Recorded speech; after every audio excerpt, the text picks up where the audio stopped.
Friend સાચે જ આજે તો હું બહુ જ ખુશ છું કેમ કે મેં મશીન વગર શીંગ તેલ ઘરે તૈયાર કર્યું અને એ પણ ફટાફટ. જો એકવાર ફ્રેન્ડ્સ મારી આ રીતથી બનાવશો 100% શુદ્ધ તૈયાર થતું હોય છે. તો ફ્રેન્ડ્સ તમે વારંવાર આ રીતથી જ બનાવશો તો ફ્રેન્ડ્સ બજારનું મિલાવટી તેલ છોડો અને શુદ્ધ તેલ હવે ઘરે જ તૈયાર કરો. તો ચાલો ફટાફટ બનાવવાની શરૂઆત કરી દઈએ. આ જે તેલ બનાવવાની ફ્રેન્ડ્સ પ્રોસેસ છે એ એકદમ સરળ છે. આપણે એક એવી વસ્તુ આની અંદર ઉમેરવાની છે કે જેના કારણે ફટાફટ જે તેલ છે બહાર નીકળશે અને તમને આઈડિયા પણ નહીં આવે કે આ રીતે પણ તેલ થઈ શકે છે તૈયાર. તો ફ્રેન્ડ સૌથી પહેલાં મેં લીધા છે 500 ગ્રામ જેટલા શિંગદાણા. બટ હા, હું આ બધા જ શિંગદાણાનો ઉપયોગ અત્યારે નથી કરવાની. સૌથી પહેલાં કોઈ પણ એક વાટકીનું માપ લઈ લઈશું કે જેથી તમે પહેલીવાર બનાવતા હોય તો પણ પરફેક્ટ માપ સાથે આ રીતે તૈયાર કરી શકો છો. જો કદાચ 500 ગ્રામ જેટલા શિંગદાણા ઘરે ન હોય, થોડા હોય, તો તમે આ રીતે વાટકીના માપ સાથે તૈયાર કરી શકો છો. એકદમ ફૂલ મેં ભરી દીધી છે આ વાટકી. તો 2 વાટકી ભરીને આપણે શિંગદાણા લઈશું. અત્યારે મેં મોટી વાટકીનો ઉપયોગ કર્યો છે.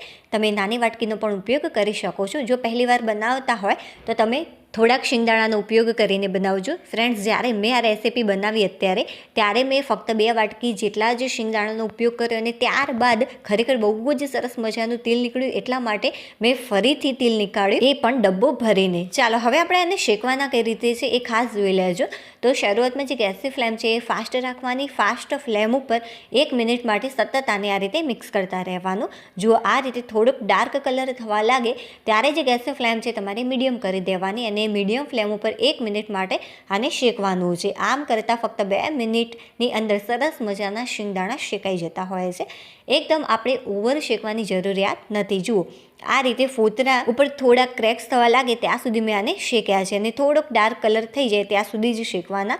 આ એકદમ પરફેક્ટ છે. હવે આપણે ગેસ બંધ કરી દઈશું. જો પરફેક્ટ રીતે બનાવશો તો પહેલી વારમાં એકદમ પરફેક્ટ જ બનશે અને કંઈ ખાસ નથી આની અંદર. બહુ ધ્યાનમાં રાખવા જેવી બાબતો પણ નથી.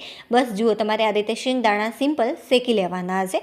ચાલો ફ્રેન્ડ્સ, એક સરસ મજાની હું તમને ટિપ્સ આપું. જ્યારે કોઈ પણ આપણે મીઠાઈ બનાવતા હોય અથવા તો શિંગદાણા શેકીને કોઈ પણ રેસીપી તૈયાર કરતા હોય ત્યારે આપણે જે ફોતરા છે દૂર કરતા હોઈએ છીએ. આ રીતે જ્યારે શિંગદાણા સારી રીતે ઠંડા પડી જાય ત્યારબાદ તમારે શિંગદાણા ઉપરના ફોતરાને દૂર કરવાના કે જેથી એ ઝડપથી દૂર થઈ જાય. જુઓ આ જે રેસીપી છે એની અંદર તમારે ફોતરાને દૂર કરવાની જરૂરિયાત નથી. જો તમારે ફોતરાને દૂર કરવા હોય તો તમે દૂર કરી શકો છો અને ના કરવા હોય તો બસ આ રીતે એને રહેવા દઈ શકો છો. હવે ફ્રેન્ડ્સ, જ્યારે પણ તમે કોઈ રેસીપી બનાવો છો ત્યારે ફોતરાને આ રીતે જે તળવા માટેનો જારો આવે છે એના ઉપર મૂકીને આ રીતે ચાળી લેશો તો એકદમ ઇઝીલી બધા જ ફોતરા ફટાફટ દૂર થઈ જતા હોય છે. ચાલો હવે આપણે લઈ લઈશું એક મિક્સર જાર. મિક્સર જારની અંદર બધા જ શિંગદાણા ઉમેરી દેવાના છે અને ત્યારબાદ ફ્રેન્ડ્સ આને કઈ રીતે ક્રશ કરવાના છે ખાસ ધ્યાનથી જોઈ લેજો. તો સૌથી પહેલાં આપણે ઢાંકણને બંધ કરી દઈશું. હવે મિક્સર જાર શરૂઆતમાં તમારે શું કરવાનું, આ રીતે જુઓ, ચાલુ બંધ મતલબ કે પલ્સ મોડની અંદર તમારે આ રીતે કરવાનું. ચાલુ બંધ તો 5-6 વખત આ રીતે આપણે કરીશું અને ત્યારબાદ ફાસ્ટ રાખીશું જે સ્પીડ છે મિક્સરની.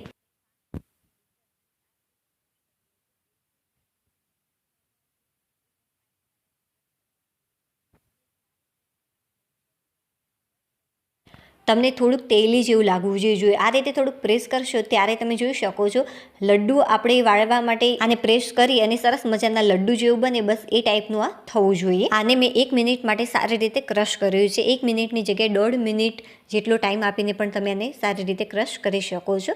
આ ડ્રાય ન રહેવું જોઈએ. બસ એ જ બાબત તમારે આની અંદર ધ્યાનમાં રાખવાની. ચાલો હવે કોઈ પણ એક વાસણ લઈ લઈશું અને સારા પ્રમાણમાં અત્યારે મેં પાણી લીધું છે. તમે 1 ગ્લાસ પાણીનો પણ ઉપયોગ કરી શકો છો. બટ આ જે ગરમ પાણી છે એનો ઉપયોગ મારે બીજી જગ્યાએ પણ કરવાનો છે એટલા માટે મેં થોડુંક વધારે પાણી લીધું છે અત્યારે અને સારી રીતે પાણીને ઉકળવા આપણે મૂકી દઈશું. પાણી ઉકળે ત્યાં સુધી આપણે બાકીની તૈયારી કરી લઈએ. તો કોઈ પણ એક થાળી લઈ લેવી અથવા તો કોઈ પણ એક મોટું વાસણ લઈ લેવાનું છે તમારે. હવે બસ જે આપણે શિંગદાણા ક્રશ કરીને રાખ્યા હતા એ બધા જ આની અંદર ઉમેરી દેવાના. અત્યારે આપણે કોઈ પણ વસ્તુ આની અંદર ઉમેરવાની નથી. જો ફ્રેન્ડ્સ, પાણી જે છે એ સારી રીતે ઉકળવા લાગ્યું છે. હવે આપણે જે ગેસની ફ્લેમ છે એકદમ ધીમી કરી દઈશું અથવા તો પછી થોડુંક પાણી 1 ગ્લાસની અંદર આપણે લઈ લેવાનું છે. બહુ વધારે નથી લેવાનું. જુઓ, મેં અડધા ગ્લાસ જેટલું પણ પાણી નથી લીધું. હવે જે બાકીનું પાણી છે આપણે ઢાંકણ ઢાંકીને મૂકી દઈશું અથવા તો જે ગેસની ફ્લેમ છે અથવા તો ઇલેક્ટ્રિક સગડી છે એનું ટેમ્પરેચર તમારે ઓછું રાખી એને સાઈડમાં મૂકી રાખવાનું છે કે જેથી પાણી સારું એવું ગરમ જ રહે. હવે આપણે શું કરીશું, આ રીતે થોડું થોડું પાણી એડ કરતા જઈશું ચમચીની મદદથી અને આને મિક્સ કરતા જઈશું. અને હા, એકી સાથે બહુ જ બધું પાણી એડ નથી કરી દેવાનું.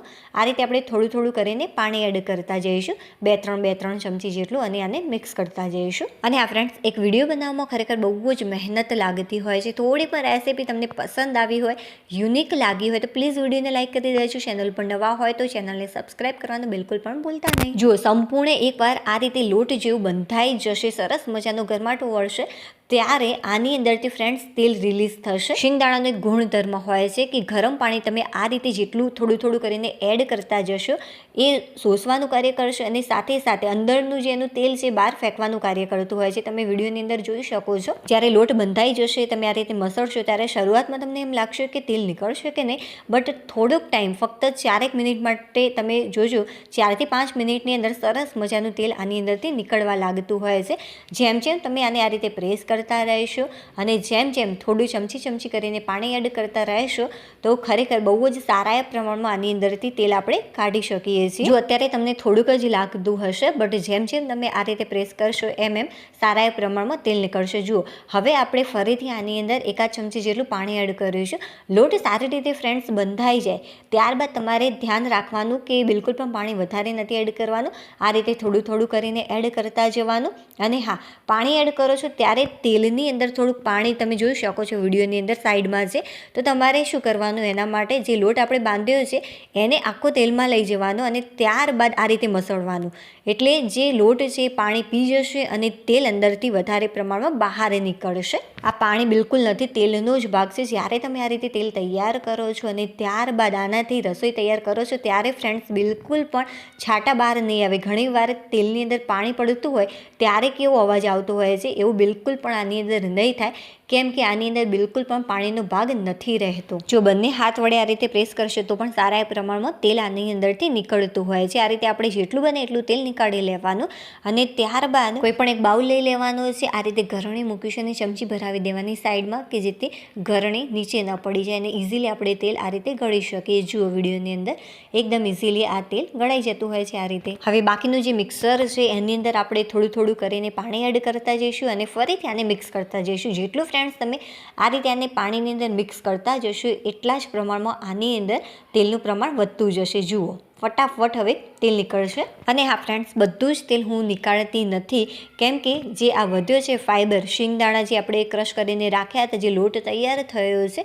એના હું સરસ મજાના લાડવા તૈયાર કરવાની છું. જો એકદમ તેલ નીકળી જશે તો સ્વાદ સારો લાડવાનો નહીં લાગે, એટલા માટે હું થોડાક પ્રમાણમાં રાખું છું, બહુ વધારે નથી રાખતી. બીજું પણ તેલ આપણે આ જ રીતે ગળતા રહીશું. ચાલો હવે આનું જે માપ છે કેટલું થયું છે એ જોઈ લઈએ. જો જે વાટકીની મદદથી મેં શિંગદાણા લીધા હતા, બસ એ જ વાટકીની મદદથી હું આ તેલ એડ કરી રહી છું. જુઓ, એક વાટકીમાં થોડુંક જ ઓછું છે, કેમ કે મેં બધું જ તેલ નથી નીકાળ્યું, થોડા પ્રમાણમાં રહેવા દીધું છે. જો 2 વાટકી જેટલા શિંગદાણા લીધા હોય તો 1 વાટકી ભરીને તેલ નીકળતું હોય છે આમાંથી. જે ફાઈબર વધ્યો છે એની અંદર આપણે થોડા પ્રમાણમાં ખાંડ એડ કરીશું અને આને સારી રીતે મિક્સ કરી લઈશું. તમે ઇલાયચીનો ભૂક્કો પણ એડ કરી શકો છો અને સરસ મજાના લાડવા તૈયાર કરી દઈશું. ચાલો હવે સરસ મજાના આપણે લાડુ તૈયાર કરી દઈશું. જો એકદમ ઇઝીલી આના લાડુ બનીને તૈયાર થઈ જતા હોય છે, એકદમ સુપર સોફ્ટ બનીને તૈયાર થતા હોય છે. ફ્રેન્ડ્સ, ફરીથી પણ મેં એ તેલ બનાવીને તૈયાર કરી લીધું છે. જુઓ, કેટલું સરસ મજાનું એકદમ શુદ્ધ તેલ બનીને તૈયાર થાય છે. સૂર્યપ્રકાશમાંનું ઓરિજિનલ રિઝલ્ટ જુઓ, એકદમ પ્યોર છે અને સાથે સાથે સરસ મજાના લાડુ પણ તૈયાર કરી લીધા છે. ચાલો ભાઈ, હું તમને તોડીને બતાવું કે કેવા બન્યા છે. જો કેટલા સુપર સોફ્ટ બનીને તૈયાર થયા છે. ચાલો હવે આપણે ફરીથી મળીશું નવી ટેસ્ટી અને હેલ્ધી રેસીપી સાથે. ત્યાં સુધી બાય.